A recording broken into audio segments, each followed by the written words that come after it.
In order to figure out what was widely deemed morally acceptable, tests were devised that were composed of moral dilemmas, which people would have to answer based on what they believed was the right thing to do. Joshua Green gave a scenario of a moral dilemma to demonstrate his competing processes theory. This problem involves a runaway trolley, a train speeding down the track.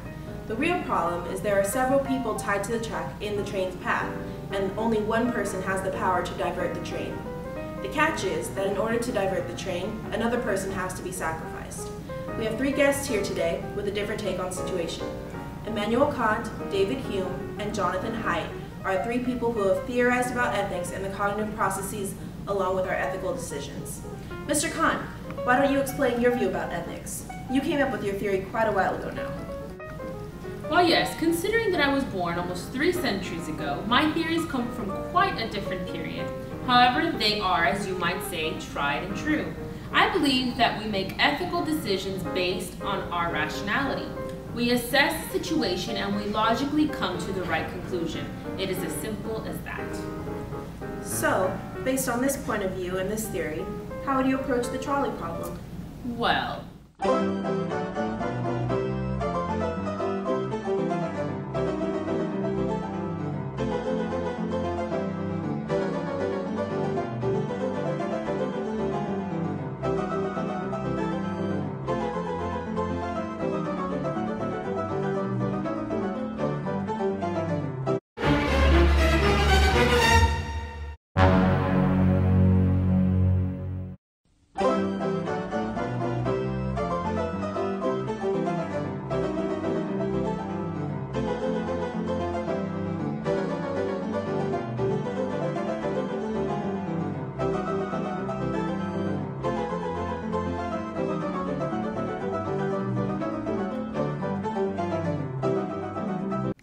That pulling the lever is the most ethical decision? of course, it is more practical and only logical to pull the lever and simply sacrifice one person, as opposed to letting all of the other people on the track get run over. Alright, so let's see how this plan plays out.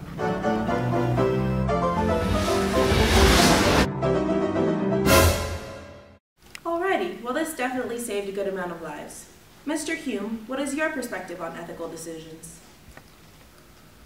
Well, I believe in sentimentalism, where one bases his ethical decisions based on the emotions he feels. Our emotions help us to evaluate between good and bad decisions. You can feel it in your gut when something is not an ethical choice. Okay, so based on this perspective, how would you approach the trolley problem? Well,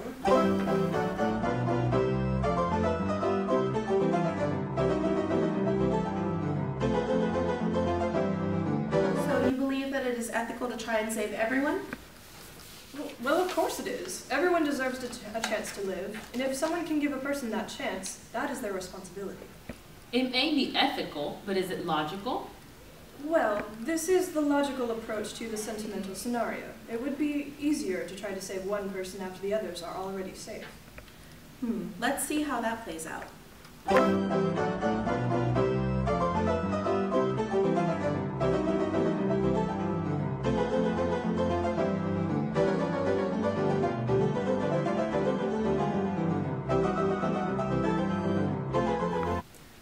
Your way didn't even work, and the guy put himself in unnecessary danger. Well, maybe so, but he can have a clearer conscience knowing that he tried to save everyone. Anyway, Mr. Haidt, you've been awfully quiet. What do you believe about ethics and cognitive processes towards ethical decisions? My idea is that we use both rational and emotional processes, I guess. We kind of do what we do based on our emotions, and then later on we defend ourselves based on by giving reasons. We try and convince ourselves that what we did was the right thing to do. Like it's mostly we just try and defend ourselves. That's an interesting opinion. So how would you approach the trolley problem?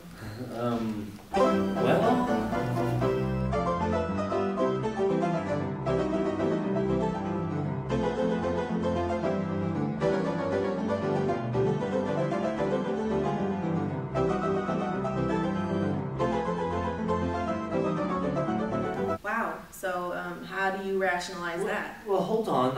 I'm not finished.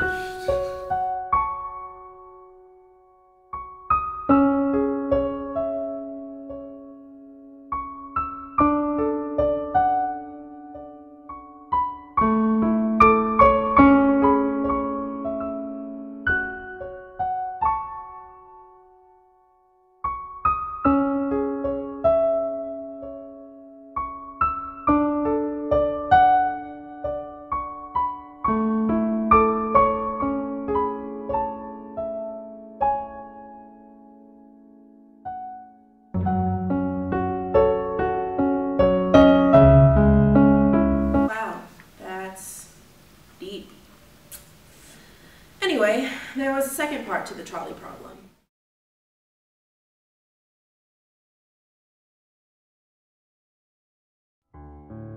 So how would you all approach this situation?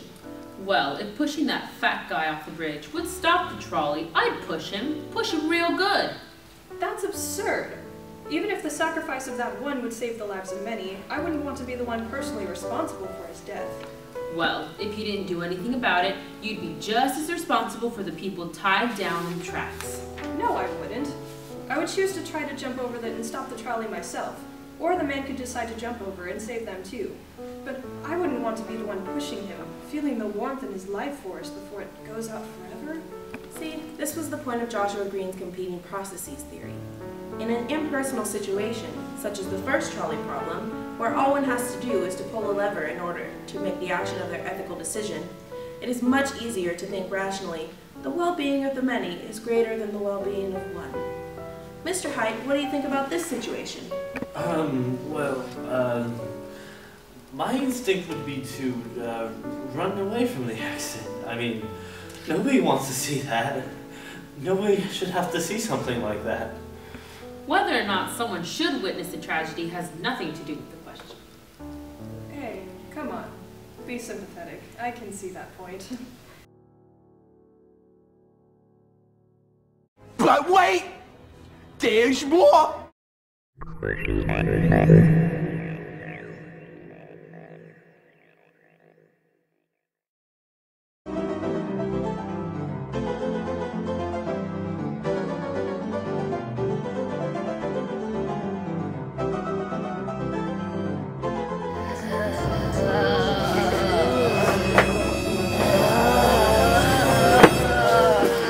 Hang on to your seat, baby, cause this one's a screamer!